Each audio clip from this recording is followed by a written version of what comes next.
Hi, Professor. I'm Christina Hurt, and I'm here to do my presentation on lifespan development.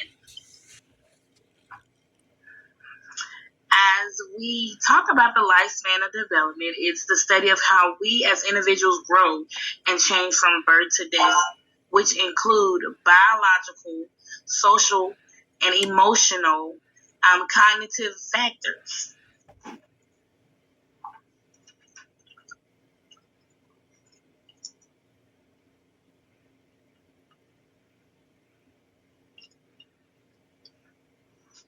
And basically, this is just it's going to be talking about how when we're born, we're changing from the beginning of us being birthed to the end of our time.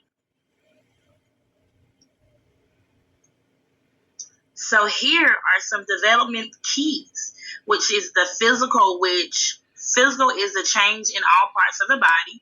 Cognitive is the change in the brain, the learning and the process of information. Psychology, the change in emotional growth, personality, and social relationships. So basically, it's also telling us about how we change physically, we change in our brain, and we also change during our personality, our emotional changes. Throughout our lifespan, as we get older, our physical appearance change as well as our knowledge of learning change. Personality, as we get older, our personality changes as well. As we go farther into the lifespan of development, we look at Erickson's theory of psychology development, which states that an individual goes through different stages of life as we grow older. These stages help to develop us as a person as well as our personality. And basically, Erickson is just talking about how the different stages of life as we get older, we're going to change. And it's just saying that it is a scientific known fact that we change our personality, our development, everything about us changes as we age. From the beginning of coming out of the womb to us changing into going to school, as a kid in the Head Start, going all the way out to high school, we change physically as well as our personality changes. We learn more as we grow older. As we look farther into Erickson, has 8 stages of development that he states, which infants, which is from birth to 18 months, toddlerhood, which is 18 months to 3 years old, preschool, 3-year-old to 5-year-old. And at an infant, I'm going to go back and talk about infant birth. At an infant, infants usually don't know a lot. They don't know that they're even in the world as an infant. They start developing at the age of 18 months when they start grasping things, trying to use their fine motor skills. Toddlerhood, they're growing, and they're even entering to the school systems. At the age of 3, they're going into Head Start, where they're learning and they're being surrounded by other kids, and they're learning and they're growing. Then we go to preschool, which is 3-year-olds to 5-year-olds. They go up into a higher level, which is in kindergarten. And that's a grade that I teach. And I have noticed that my children at the age of 5 have begun to develop a lot of skills. Their fine motor skills are developing way more than when they were younger. I taught pre-K as well, and I can see the tremendous difference in the growth. As they get older, they're understanding more, they're learning more, they're doing more, their knowledge is growing about things. Then we go to school age, the 4th stage of development, which is school age is 6 to 11 years old. At this age, they're developing their reading skills, they're developing their memory, they're developing learning their colors, their alphabets, they're able to remember things that they're learning, you can also see their growth. We're able to see their growth by testing the kids in the school system. And not only that, their physical appearance is changing as well. And then we go to adolescent, which is 12 years to 18 years old. The kids are changing emotionally.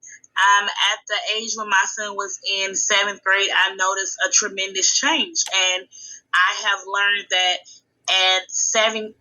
in 7th grade, they hit a growth spurt where they're developing and learning more about their own bodies, and they're changing physically and mentally. And that was a big thing that happened, because a lot of things started to change with my son. His attitude, his personality, it started growing. And as they get up to 18 years old, they're still changing. But that 7th grade was a big change. They begin to hit puberty at the age of 12. And that's really big for the girls and the boys. Girls begin to develop and turn into young ladies. Then we go to young adulthood when they reach the age of 19. Children are at the age where they're learning how to work. They're learning how to communicate with people. They're learning how to do more of hands-on by themselves. They're learning independency a lot more than they did in the previous years. And to 40 years old, as they get closer to my age, you begin to learn responsibility. Everything about you begins to change. Your way of thinking changes. Your way of your growth changes. Your body changes tremendously. You're not as easy to lose weight, as I've noticed, when you get older than you are when you're younger in your youth days. And then we look at the milestone where it's 40 years to 65. This is where we see adults really change. Their body begins to change. A lot of adults, as they get older, closer to 65, they begin to lose weight. Their appetite isn't what it normally is. Their memory isn't as sharp as it was. However, when they get older than 65, you really begin to notice a tremendous change. I've had friends and family members that have been through dementia, where their body changes, their outer appearance change, also their mind, their cognitive thinking skills, all of those thinking skills begin to kind of fade away. They're not able to remember things, put things in long-term memory, and some aren't even able to remember things in short-term memories. It's just as we get older, our body begins to develop and things begin to change, as I said, in your brain as well as your physical appearance and your emotional. When Erickson also gave us these 8 stages of development, he also labeled them. Just to name a few, some were trust versus mistrust. It's basically him labeling them, saying what they go through during that period of time. Like young adult, 19 years to 40 years is talking about intimacy versus isolation. Then you get to the older, 65 to the end of life, integrity versus despair. It's just different things that we go, and he's basically giving it a label and saying these are the things that you really deal with when you're going through that age group. As we move on to the next slide, we're going to talk about Page's and his stages of cognitive development. He was also a scientist that studied the way people think, the development of life. And his stage states that as we grow, our thinking become more advanced. And I can agree that it does become more advanced, but however, as we get older, past the age of 65, I feel like sometimes we digress. And we're going to move to the next slide. And this talks about Page's 4 stages. He has 4 stages of cognitive development: the sensory motor stage, the pre-operational stage, the concrete operational stage, and the formal operational stages. And all of these stages have the ages that they list. Birth to 2 years old is sensory motor, and basically he's just talking about how the kids are developing as they begin when they're born to the age of 2. Pre-operational stage, when children are becoming a little bit more independent between the ages of 2 and 7. Concrete operational stages, 7 to 11, they're able to kind of make decisions and do a little bit more independent as they were when they were between the ages of 2 and 7.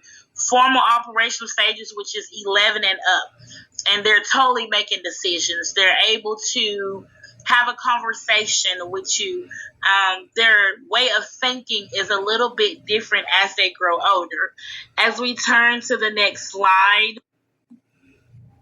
which is our inclusion. So in closing, we're going to say that to know the development of life is to understand the way of life. And what I mean by when I say that is, if you look into these scientists and you study what they talked about the development of life, you're able to understand the way of life. You're able to understand people more. Me as a teacher, I'm able to understand my students a little bit more, knowing that the different stages of life, their developments, it's easier to understand their development and skills when I know what the development of life is. So these two scientists both gave us knowledgeable information that we can take and hold on to, and it's valuable information that we should all keep, and it's very useful. Thank you for the opportunity to do this presentation. I was very nervous. Thank you, and have a great day.